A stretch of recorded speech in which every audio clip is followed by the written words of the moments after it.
President Lincoln had originally asked for volunteers prepared to enlist for 90 days. Now he asked for 3-year enlistments. One of those who responded to this renewed call was a young man named Alfred Bellard. Like a great many of those who fought in the war, he was a recent immigrant to the United States. A Yorkshireman, his parents had moved to the United States in the 1850s, and when the war began, he was living in Hudson City, New Jersey. When Fort Sumter was first fired into by the rebels and General Beauregard, my military spirit, along with those of all of the people of the northern states, rose to burning pitch. But being at the time bound down as an apprentice to learn the carpenter's trade, there was no question of me enlisting.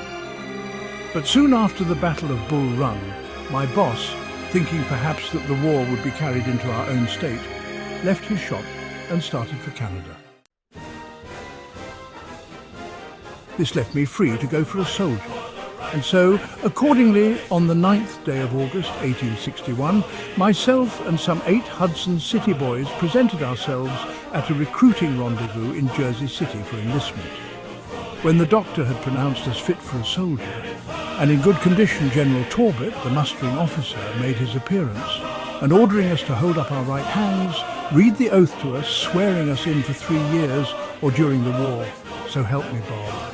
We were now full-fledged soldiers, in the pay of Uncle Sam, and only wanted our uniform and arms to make us feel as if we were something more than the common run of mortals. Very few men on either side were professional soldiers. With the exception of a few officers, the regular United States Army stayed loyal to the federal government. But it was a very small army, and at the outset of the war, most of it was dispersed along the western frontier or in coastal forts.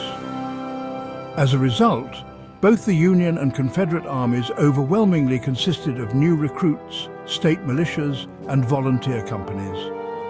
Training them properly took a long time. Some of the officers on both sides had served in the Mexican War nearly 20 years before, but otherwise, no one had any direct experience of combat. And as a result, great reliance was placed on the writings of military theorists.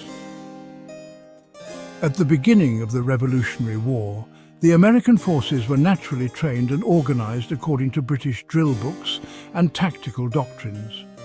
In time, however, the influx of European volunteers brought a shift towards the French school, and this became more pronounced after the Napoleonic Wars. As the despotic ruler of a vast empire, Napoleon Bonaparte might be thought to stand for everything which the Americans feared and despised in Europe, but in fact, he was widely admired. Consequently, soldiers everywhere, and especially in America, sought to learn from his military campaigns and to copy his methods. Many American officers, both professional and amateur, took to stuffing their hands inside the front of their coats in a conscious imitation of the master. More importantly, they avidly read dissertations on his strategy and tactics by writers such as Clausewitz, and above all, by Baron de Jomini. There was, however, a fatal flaw in this preoccupation with the great Napoleon. In the half-century since his catastrophic defeat at Waterloo, ingeniously dismissed as being solely due to his feeling unwell that day, military technology had taken great steps forward. The spread of the railway had suddenly made armies more mobile, as the Union forces discovered to their cost at Bull Run, and the invention of the telegraph had similarly speeded up communications. More important still, the firearms carried by individual soldiers were very different from those used at Waterloo. At that time, most infantrymen were armed with a smoothbore flintlock musket. While a well-trained soldier could fire it up to 4 times in a minute if he had to, it was not particularly accurate. Infantry therefore tended to fight in 2 ways, either by standing shoulder to shoulder in long lines in order to maximize their firepower, or else by moving quickly in dense columns, aiming to intimidate the enemy by a calculated display of speed and aggression. These tactics had been successfully used by the American army during the Mexican War, which was the last time any of the officers on either side had seen action. There was no reason, therefore, to think that they would not be just as effective in the war between the states. What no one had realized was that the replacement of the flintlock by the more efficient percussion system and another seemingly insignificant.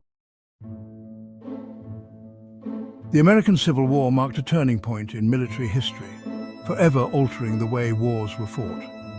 This conflict saw the widespread use of new technologies, particularly in firearms, that had a profound impact on the battlefield. These advancements led to significant changes in infantry tactics and forever changed the face of warfare. Gone were the days of massed formations and close-range volleys. The introduction of rifled muskets and the minia ball ushered in an era of unprecedented accuracy and range, rendering traditional tactics obsolete and forcing armies to adapt. The Civil War became a bloody testing ground for these new technologies, with devastating consequences for the soldiers who fought in its trenches. At the heart of this revolution in warfare was the rifled musket, a significant improvement over the smoothbore muskets that had been the standard for centuries. Rifling, the process of carving spiral grooves into the inside of a gun barrel, imparted a spin to the projectile, dramatically increasing its accuracy and range. This innovation meant that soldiers could hit targets at far greater distances than previously possible. Smoothbore muskets, while deadly at close range, were notoriously inaccurate beyond 100 yards. Rifled muskets, on the other hand, could hit targets with deadly precision at distances of up to 500 yards or more. The effectiveness of rifled muskets was further enhanced by the introduction of the mini ball, a revolutionary new type of bullet. Unlike previous spherical bullets, the mini ball was conical in shape with a hollow base that expanded upon firing. This expansion caused the bullet to grip the rifling in the barrel, resulting in greater spin and therefore greater accuracy. The mini ball's design also made it more aerodynamic, allowing it to travel much farther than older bullet designs. Its devastating effectiveness on the battlefield earned it a grim reputation among soldiers on both sides of the conflict. The increased range and accuracy of rifled muskets and the mini ball rendered traditional infantry tactics obsolete and deadly. Previously, armies relied on massed formations, such as lines and columns, to deliver concentrated volleys of fire at close range. However, these tactics proved suicidal in the face of weapons that could inflict heavy casualties from afar. The Battle of Shiloh, for example, witnessed horrifying casualties on both sides as soldiers marched in close order, only to be mowed down by rifled musket fire. It became painfully clear that new tactics were needed to adapt to the changing nature of warfare. Section 5. The rise of trench warfare, a necessary evil. As the Civil War raged on, both sides began to adapt their tactics to the deadly potential of rifled muskets. These weapons had a much longer range and greater accuracy than the smoothbore muskets used in previous conflicts, making traditional battlefield tactics obsolete. Soldiers on both sides quickly learned that digging into the earth offered the best protection from the devastating fire. Trenches, earthworks, and other fortifications became essential for survival, providing cover from the relentless barrage of enemy fire. This led to the emergence of trench warfare, a new and brutal form of combat that would come to define the battlefields of the 20th century. The trenches were not just simple ditches. They were complex networks of defensive positions, often stretching for miles and including bunkers, command posts, and supply depots. Trenches, while offering protection, also created a stalemate. The defensive advantage of the trenches made it incredibly difficult for either side to achieve a decisive victory, leading to prolonged and grueling battles. Attacking forces faced the daunting task of crossing open ground, exposed to withering fire from well-defended enemy positions. This no-man's land was often littered with barbed wire, landmines, and other obstacles, making any advance perilous and costly. The Battle of Spotsylvania Courthouse exemplified this deadly stalemate, where Union and Confederate forces faced each other across a landscape of trenches and fortifications, resulting in heavy casualties for both sides. The battle became a grim testament to the brutal efficiency and deadly consequences of trench warfare, a necessary evil that would shape military strategy for decades to come. Section 6. Fredericksburg. A grim prelude to the future. The Battle of Fredericksburg in 1862 stands as a chilling example of the devastating impact of rifled muskets and the emerging dominance of trench warfare. This battle marked a significant turning point in military strategy, showcasing how technological advancements could drastically alter the outcomes of war. Confederate forces, under the command of General Robert E. Lee, occupied a heavily fortified position on the heights overlooking the town of Fredericksburg, Virginia. Their strategic advantage was clear, as they utilized the natural terrain to create an almost impregnable defense. Union forces under General Ambrose Burnside launched a series of futile frontal assaults against the Confederate lines, only to be met with a hail of mini balls from the entrenched Confederates. Burnside's repeated attempts to break through the Confederate defenses resulted in devastating losses for the Union Army. The result was a Union disaster, with over 12,000 casualties compared to just over 5,000 for the Confederates. The battlefield was littered with the bodies of fallen soldiers, a grim testament to the ferocity of the conflict and the high cost of outdated military tactics. Fredericksburg demonstrated the futility of outdated tactics in the face of modern weaponry and the grim effectiveness of trench warfare. The battle underscored the need for new strategies and highlighted the brutal reality of modern combat, setting the stage for future conflicts that would be fought with even more deadly technology. Section 7.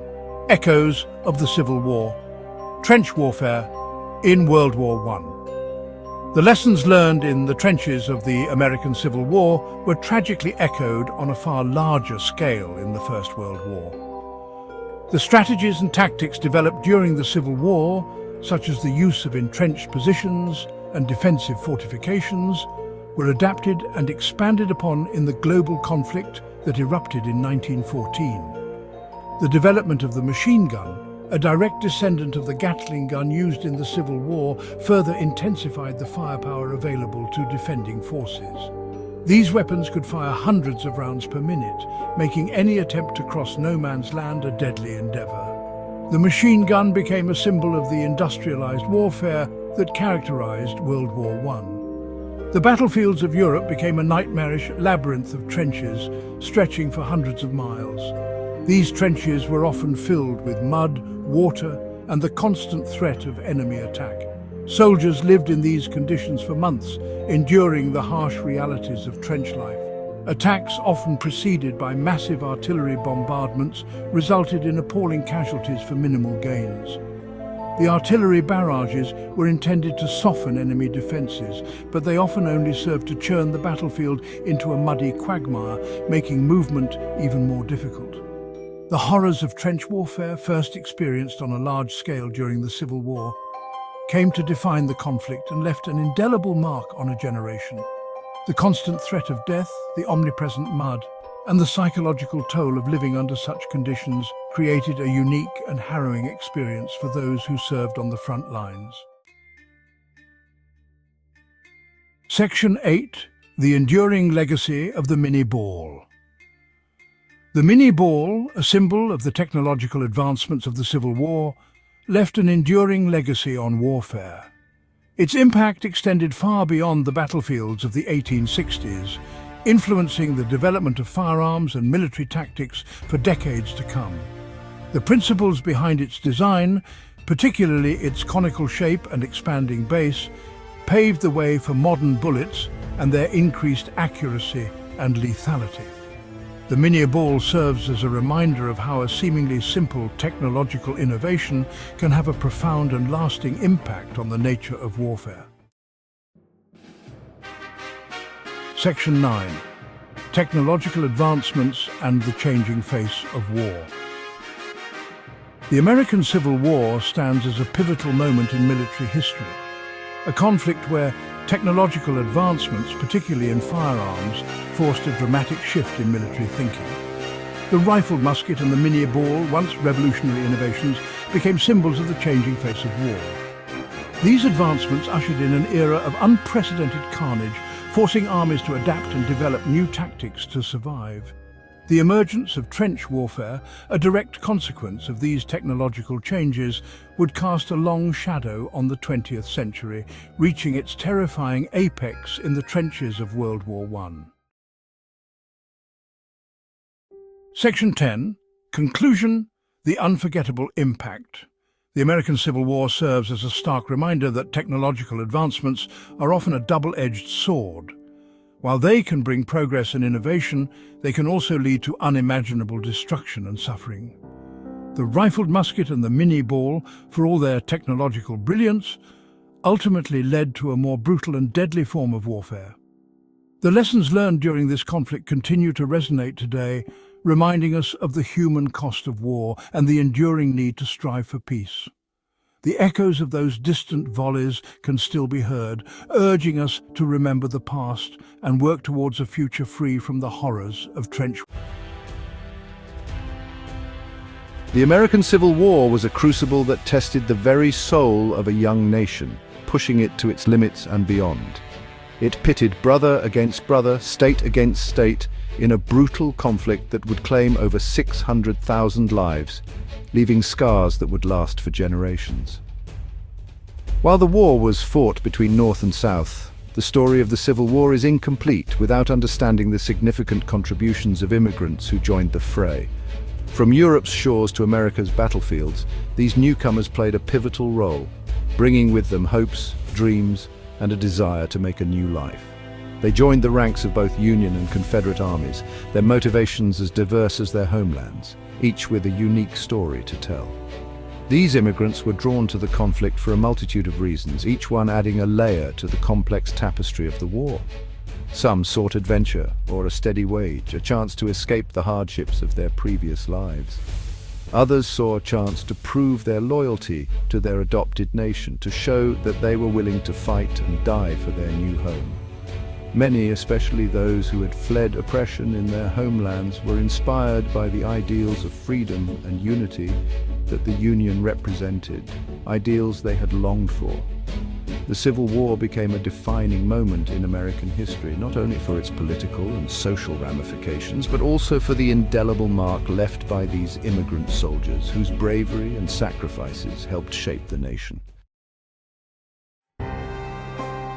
The Irish, arriving in America in droves after the devastating potato famine, often faced prejudice and poverty. They were relegated to menial jobs, seen as unwelcome competition by the existing working class. The Civil War, however, offered a chance for redemption and recognition. Irishmen flocked to the Union cause, forming entire regiments like the famed Irish Brigade. These soldiers, hardened by hardship and fueled by a fierce sense of loyalty, proved themselves in some of the war's most brutal battles. From the wheat field at Antietam to the horrors of Fredericksburg, the Irish Brigade's valor became legendary. Their sacrifices on the battlefield helped to reshape perceptions of Irish Americans, paving the way for their eventual assimilation and rise in American society. German immigrants, many of whom had fled political turmoil in their homeland, also answered the call to arms. They brought with them a strong military tradition and a deep-seated belief in democratic ideals. Many Germans, like the famed General Karl Schurz, rose to prominence within the Union Army. German regiments, known for their discipline and tenacity, distinguished themselves in battles like Chancellorsville and Gettysburg. Their contributions to the Union war effort were significant. Beyond the battlefield, German Americans played a vital role in shaping public opinion, using their newspapers and political organizations to rally support for the Union cause. Their commitment to preserving the Union and abolishing slavery helped to secure a victory for freedom and unity. The story of immigrant soldiers in the Civil War extends far beyond the Irish and Germans. Scots, with their proud military heritage, formed regiments like the 79th New York Highlanders, their kilts and bagpipes a striking sight on the battlefields of Virginia. Italians, though fewer in number, also answered the call, forming units like Garibaldi Guard, named in honor of the Italian Revolutionary. These smaller groups, while often overlooked, played a crucial role in the Union's victory. They fought with courage and distinction, their sacrifices a testament to the diverse tapestry of American life. The Civil War was a melting pot, forging a new national identity through the shared blood and sacrifice of immigrants from all corners of the globe. Section 5, a house divided, the South's peculiar institution. The southern states, in stark contrast to the North, relied heavily on the institution of slavery. Their economy, based primarily on agriculture, was deeply intertwined with the forced labor of enslaved Africans. Cotton, tobacco, and other crops, cultivated by enslaved hands, fueled the South's wealth and shaped its social order. This system, however, was inherently unjust and unsustainable. The moral implications of slavery, combined with its economic limitations, created a deep chasm between North and South. Abolitionist movements in the North gained momentum, challenging the very foundation of the Southern way of life. The South, clinging to its traditions and economic interests, viewed these movements as a direct threat to its existence. Section 6. The abolitionist tide a moral reckoning. The abolitionist movement, fueled by moral outrage and a growing belief in the equality of all people, gained significant traction in the North. This movement was not just a political stance, but a profound moral awakening that resonated deeply with many. Abolitionists, through powerful speeches, writings, and acts of defiance, exposed the horrors of slavery and demanded its immediate end. Figures like Frederick Douglass, Harriet Tubman, and William Lloyd Garrison became powerful voices for change. Their relentless efforts inspired many to join the cause, creating a wave of support that could not be easily ignored. Their efforts, however, were met with fierce resistance in the South. The southern states, deeply entrenched in their ways, viewed the abolitionist movement as a direct threat to their existence. Southern politicians and slaveholders argued that slavery was a necessary evil essential to their economy and way of life. They believed that without it, their society would collapse. They defended the institution as a benevolent system, claiming that enslaved people were content and well cared for. This narrative was used to justify the continued oppression and exploitation of countless individuals. This clash of ideologies between the North's growing abolitionist sentiment and the South's unwavering defense of slavery created an irreparable rift in the nation. The tension and conflict would eventually lead to the devastating Civil War, forever changing the course of American history. Section 7, Lincoln's election, a nation on the brink. The election of Abraham Lincoln in 1860 proved to be a pivotal moment in American history. Lincoln, a member of the newly formed Republican Party, ran on a platform of preventing the expansion of slavery into new territories. While he did not advocate for the immediate abolition of slavery, his election was seen as a threat by Southern states. Southern leaders feared that Lincoln's administration would eventually move to abolish slavery altogether, thus destroying their way of life. They also resented the growing economic and political power of the North. These fears and resentments, fueled by decades of sectional tension, reached a boiling point with Lincoln's victory. The stage was set for a dramatic and irreversible chain of events. Section 8, Secession, the Confederacy rises. In the months following Lincoln's election, 11 Southern states, led by South Carolina, seceded from the Union. They argued that the federal government, under Lincoln's leadership, would infringe upon their states' rights, particularly their right to maintain slavery. These states, citing the principles of self-governance enshrined in the Articles of Confederation and the Constitution, declared themselves a separate and independent nation, the Confederate States of America. The Confederate States of America adopted a constitution that enshrined slavery as a cornerstone of their new nation. Jefferson Davis, a former U.S. Senator from Mississippi, was elected as the Confederacy's first president. The secession of the Southern states, a direct challenge to the very notion of a unified nation, plunged the United States into its darkest hour. Section 9, Fort Sumter, the first shots fired. The secession of the southern states did not immediately lead to war. For months, tensions simmered as both sides prepared for the possibility of conflict.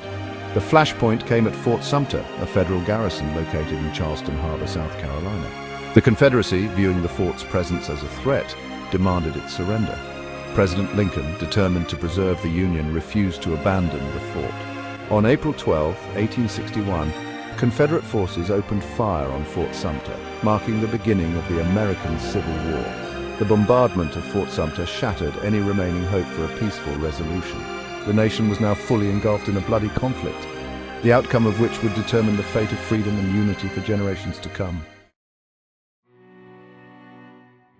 Section 10. A long and bloody road ahead.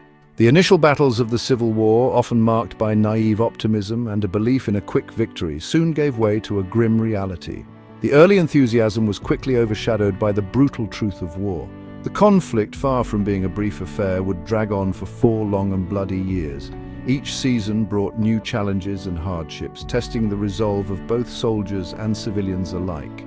The scale of the war, its unprecedented casualties, and the profound questions it raised about freedom, unity, and the very nature of the American experiment would leave an indelible mark on the nation's soul. The sheer number of lives lost and the deep emotional scars would be felt for generations. The Civil War, however, was more than just a test of military might. It was a crucible that forged a new national identity, one that would be defined by the principles of liberty and equality. It was a battle for the soul of America, a struggle to determine whether a nation conceived in liberty and dedicated to the proposition that all men are created equal could long endure. The ideals of the Founding Fathers were put to the ultimate test. The sacrifices made on those distant battlefields by those who wore both blue and grey continue to shape the American identity, reminding us of the fragility of freedom and the enduring power of unity.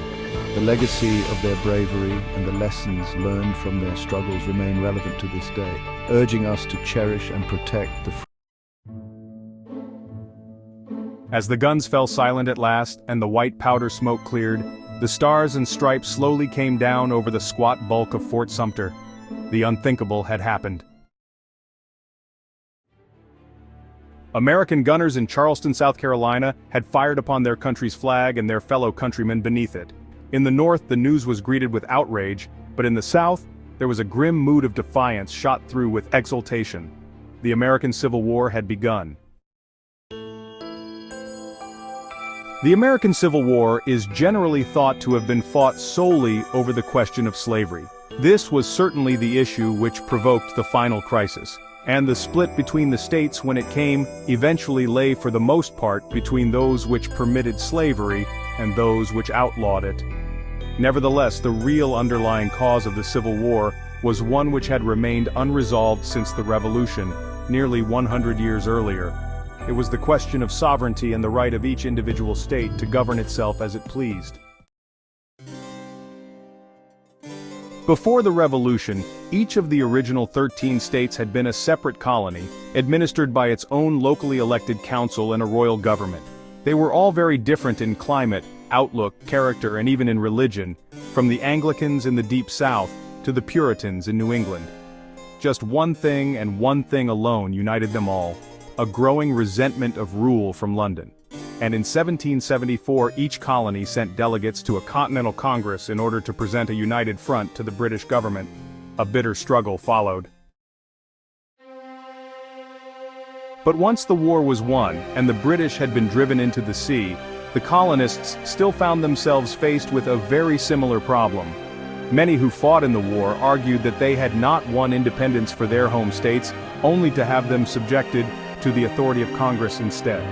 Indeed, some went so far as to declare that, given the choice, a return to British rule might be preferable to submitting to the dictates of local politicians.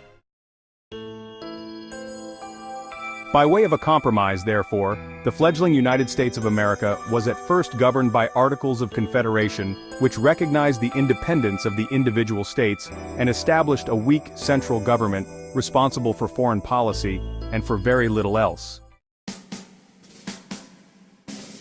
This soon proved in practice to be unworkable, and within a short time, a new constitution was adopted which created a much stronger federal government with considerable powers to regulate domestic issues as well.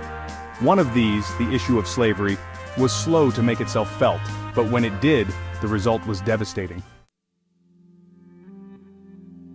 Most immigrants to the United States landed in the North. Not only were the ports of Boston and New York much more convenient, but newly arrived Europeans also found a climate there preferable to the damp heat of the South. As a result, northern businessmen found a ready supply of cheap labor and industry flourished. If you love history, then you'll love History Hit. Our extensive library of documentaries features everything from the ancient origins of our earliest ancestors to the daring mission to sink the Bismarck. History Hit has hundreds of exclusive documentaries with unrivaled access to the world's best historians. We're committed to bringing history fans award-winning documentaries and podcasts that you cannot find elsewhere. Sign up now for a free trial, and Timeline fans get 50% off their first 3 months. Just be sure to use the code TIMELINE at checkout. At the time of the Civil War, the United States, both in the North and in the South, was still a very young country. There were, of course, a large number of Native Americans, but immigration was still going on at a considerable rate, even throughout the war. It didn't stop just because the war had started. To some extent, it assisted the Union forces immeasurably, because immigrant boats were still coming into New York, particularly, and Boston, with lots of people who had come to the Americas with very little idea of what they were going to do there. And the first thing they met were recruiting officers. Now, this suited them nicely. It sort of set them up and it gave them a stake in the new country. But it also led to problems, in as much as they couldn't speak English. This was dealt with quite simply by raising German regiments, in which the words of Lee was decisively repulsed, but McClellan, instead of exploiting the victory, merely took the opportunity to make his own retreat. Richmond for the moment was safe, and Lee was therefore able to switch most of his army northwards by rail to attack those Union troops left behind to cover Washington. After beating them briskly on the old Bull Run battlefield, he was then ordered to follow up the victory by invading the North. And, on the 17th of September, he met McClellan once again near Sharpsburg in Maryland. Outnumbered, Lee, who had once been trained as an engineer, dug in along the line of the Antietam Creek and waited for the inevitable assault. For much of the day, the battle was dominated by General Ambrose Burnside's vain attempts to push his men over a narrow bridge. His losses were appalling and quite unnecessary, for when reinforcements were eventually rushed up, they found that the creek was shallow enough to be forded. Across at last, the Union forces now looked poised to win the battle, but McClellan, cautious as ever, refused to commit his reserves, and a Confederate counterattack tumbled them back again. Lee had won the battle, but both sides lost over 12,000 men. It was the bloodiest single day's fighting in the whole war, and the Confederate army was so badly weakened that Lee had no option but to abandon his offensive and retreat southwards again, back to Virginia. Anxious to regain the initiative, President Lincoln seized upon this threadbare opportunity to issue his Emancipation Proclamation. Although personally a long-standing opponent of slavery, he took this historic step only after some considerable heart-searching. My paramount object in this struggle is to save the Union. If I could save the Union without freeing any slave, I would do it. And if I could save it by freeing all the slaves, I would do it. And if I could save it by freeing some and leaving others alone, I would also do that. What I do about slavery in the colored race, I do because I believe it helps to save the Union. And what I forbear because I do not believe it would help to save the Union. Taking effect from the 1st of January, 1863, the Emancipation Proclamation dramatically changed the war's focus. It was no longer simply a battle to uphold the authority of the federal government and to preserve the Union. Now it was also a mighty crusade to free the slaves in the Confederate States. This in turn had two important effects. Until the proclamation was made, the Confederate government had hoped for foreign assistance. There was some reason to hope that Britain would intervene on the side of the South, but with slavery now the dominant issue of the war, such hopes were dashed. Britain could not support slavery, and the struggle would therefore remain an all-American affair. One of the big problems which the Confederate States faced at the start of the war was not only had the regular army gone over well, not gone over, but stayed with the government, but very substantially the Federal Navy had done so likewise. When the war started, not only did the Confederates not have a navy, but the Union Navy was actually able to blockade their ports. This in turn was very difficult because it meant that they were unable to bring in any appreciable quantities, supplies of industrial goods, particularly weapons, rifles and percussion caps, artillery pieces, that sort of thing, which they were unable to manufacture themselves in any great quantity. Conversely, they couldn't export stuff like cotton and the other materials which were used to pay for these materials in any appreciable quantity. They were able throughout the war to beat the blockade, but only in small numbers. They weren't able to get in the material which they required in any great quantity because of this American blockade. The best that the Confederate Navy itself was able to do was to defend the ports, usually with small paddle steamers, that sort of thing, and the first ironclads. Because they weren't intended to be seagoing boats, they could load quite a lot of armor onto them, which gave the Confederate forces a bit of a problem at first until they realized that they didn't need to be seagoing either, and bolted on just as much armor themselves. Out in the wider seas, so to speak, not only did the Confederates try to bring in supplies, usually with private vessels, but they also attempted to disrupt the very considerable American trade overseas, including the whaling industry, which again had military implications. But for this they needed warships, which they didn't have the capacity to build themselves, but which they could buy overseas, particularly from Camel Laird and Birkenhead. They built a number of large warships for the Confederate Navy. The interesting thing about that was, although they were able to smuggle out the officers to actually command these ships, they couldn't smuggle out complete crews. So what effectively happened was that the American officers came over. The bustling docks of Liverpool, England, hummed with activity in the early 1860s.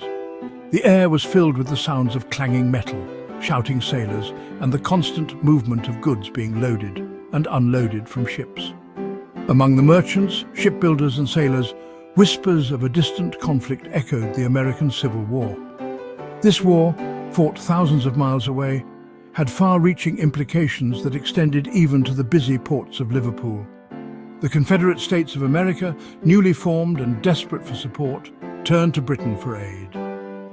Confederate diplomats and agents arrived in Britain seeking to secure alliances and resources that would bolster their cause. Liverpool, a hub of maritime trade and shipbuilding, became a focal point for Confederate agents seeking ships, supplies and men. The city's shipyards were renowned for their craftsmanship, making it an ideal location for the Confederacy's naval ambitions.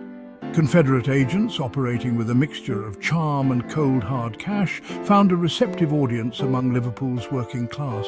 These agents were skilled negotiators, adept at convincing workers to join their cause with promises of high wages and steady employment. The promise of adventure, steady wages and signing bonuses proved irresistible to many experienced seamen struggling in a competitive job market.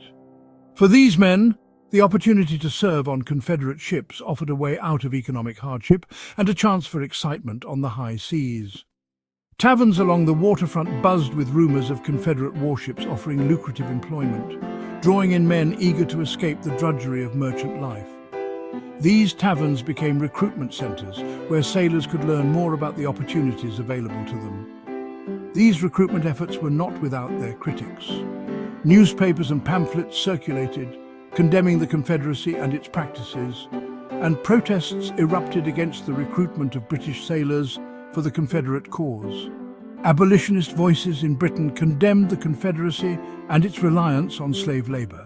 These activists worked tirelessly to sway public opinion against supporting the Confederate cause, highlighting the moral implications of such support. Public opinion, however, remained divided. While some were swayed by the abolitionist arguments, others saw the Confederacy as a plucky underdog fighting for independence, their sympathies swayed by economic ties to Southern cotton and a lingering distrust of American power. Many in Britain saw the Confederacy as a plucky underdog fighting for independence, their sympathies swayed by economic ties to Southern cotton and a lingering distrust of American power. The British textile industry, heavily reliant on southern cotton, had a vested interest in the outcome of the war. The Confederate Navy, heavily reliant on British shipyards and manpower, offered a lifeline to the struggling Confederacy. British shipbuilders and sailors played a crucial role in the construction and operation of Confederate warships. Ships like the CSS Alabama, built and crewed in Liverpool, would go on to wreak havoc on Union shipping, highlighting the complex and often controversial role of Britain in the American Civil War. The CSS Alabama's success was a testament to the skill of British shipbuilders and the bravery of the sailors who manned her. This transatlantic alliance, forged in the shipyards and taverns of Liverpool, had a profound impact on the course of the American Civil War. It was a partnership born of necessity and opportunity, one that would leave a lasting legacy on both sides of the Atlantic.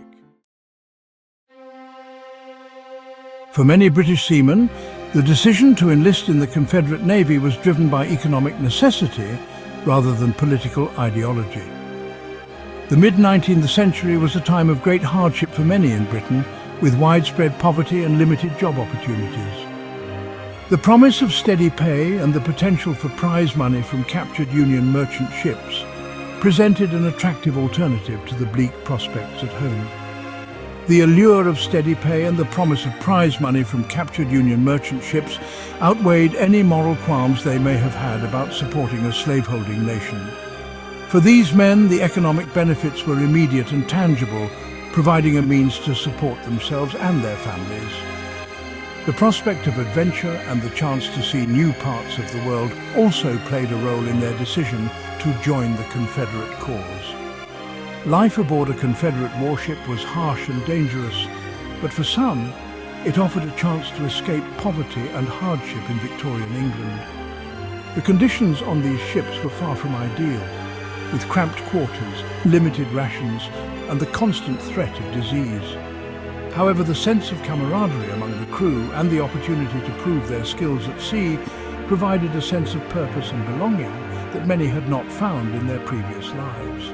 While exact numbers remain elusive, historians estimate that thousands of British seamen served in the Confederate Navy. These men came from various backgrounds, including former Royal Navy sailors, merchant mariners, and even some who had previously served in the Union Navy.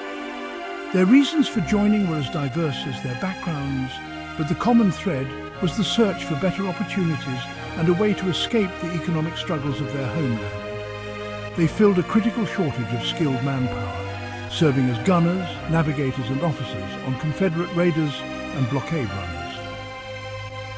Their expertise in navigation and gunnery was particularly valuable, as the Confederate Navy was often outmatched in terms of resources and technology.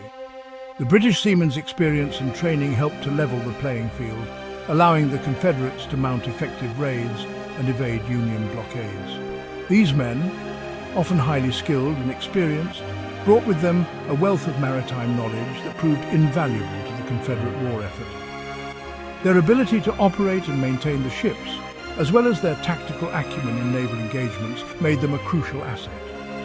The Confederate Navy relied heavily on their expertise to carry out its missions and achieve its strategic objectives.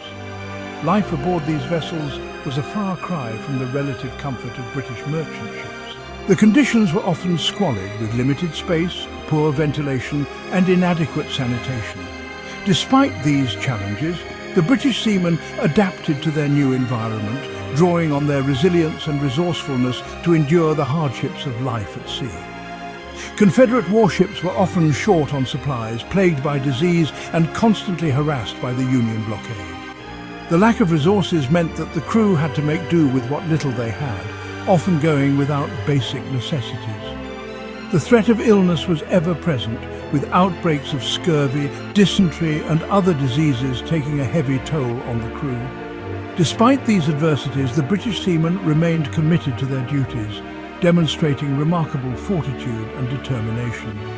Despite these hardships, many British sailors served with distinction, their courage and seamanship contributing to a number of Confederate victories at sea. Their actions in battle were often decisive, turning the tide in favour of the Confederates and earning them a reputation for bravery and skill. These victories, though hard-won, provided a morale boost to the Confederate cause and showcased the vital role played by the British seamen. The presence of British seamen in the Confederate Navy, however, would have far-reaching consequences. Their involvement in the conflict did not go unnoticed by the Union, leading to accusations of British complicity in supporting the Confederacy. This strained relations between Britain and the United States, creating diplomatic tensions that would persist long after the war had ended.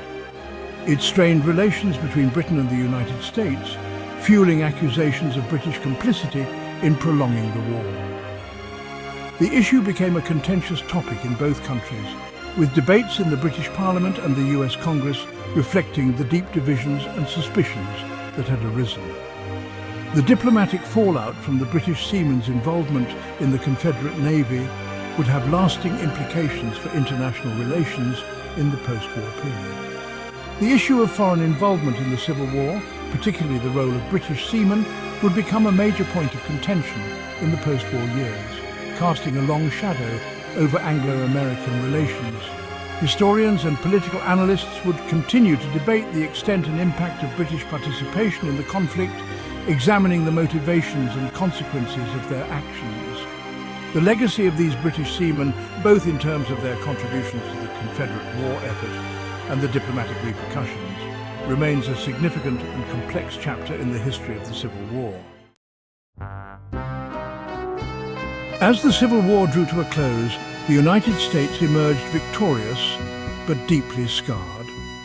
The nation, reunited but still healing, turned its attention to the issue of British involvement in the conflict. The presence of British-built ships and crews in the Confederate Navy, particularly the destructive raids of the CSS Alabama, fueled resentment and demands for reparations. The United States, led by Secretary of State William Seward, argued that Britain had violated its neutrality by allowing Confederate warships to be built and outfitted in British ports. These ships, preying on Union merchant shipping, had inflicted significant economic damage and prolonged the war. The United States demanded compensation for these losses, a claim that came to be known as the Alabama Claims. Britain, initially resistant to any admission of wrongdoing, found itself facing mounting pressure from the United States. The spectre of a renewed conflict, this time between the two former allies, loomed large. The issue of the Alabama Claims became a major diplomatic crisis, threatening to derail the fragile peace that followed the Civil War. After years of tense negotiations, the two nations finally reached a settlement in 1871 with the signing of the Treaty of Washington. The treaty, a testament to the importance of diplomacy and compromise, established a process for arbitration and ultimately led to Britain paying the United States $15.5 million in damages. The American Civil War, initially sparked by the South's secession over states' rights and the preservation of their economic system, took a decisive turn in 1863 with the issuance of the Emancipation Proclamation, a document that would forever change the course of American history. President Abraham Lincoln's proclamation, a watershed moment in American history, was not just a political maneuver, but a moral declaration.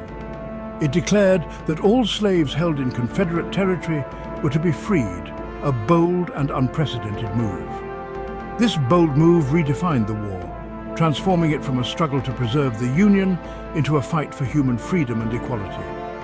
The Emancipation Proclamation had profound implications for both sides of the conflict, altering the political and social landscape of the nation. For the Union, it galvanized public opinion, rallying support for the war effort and undermining European sympathy for the Confederacy, which had hoped for foreign intervention. The proclamation also opened the door for African Americans to serve in the Union Army, a significant step towards their eventual full participation in American society. Adding thousands of new recruits to the fight against slavery, these brave men fought not only for the Union, but for their own freedom and the future of their people. The Confederacy, founded on the institution of slavery and deeply invested in its continuation, reacted to the Emancipation Proclamation with outrage and defiance, seeing it as a direct threat to their way of life. Confederate leaders denounced it as an illegal act of aggression, a violation of their sovereignty, and an overreach of federal power. They argued that Lincoln had overstepped his authority, using the war as a pretext to impose his will on the southern states. The proclamation hardened Southern resolve, convincing many that defeat would mean the destruction of their way of life and the end of their social and economic systems. For many in the South, the Emancipation Proclamation was a call to arms, a rallying cry to defend their homes and their way of life against what they saw as Northern aggression. The Emancipation Proclamation did not immediately end slavery in the United States, as it applied only to the Confederate States in rebellion.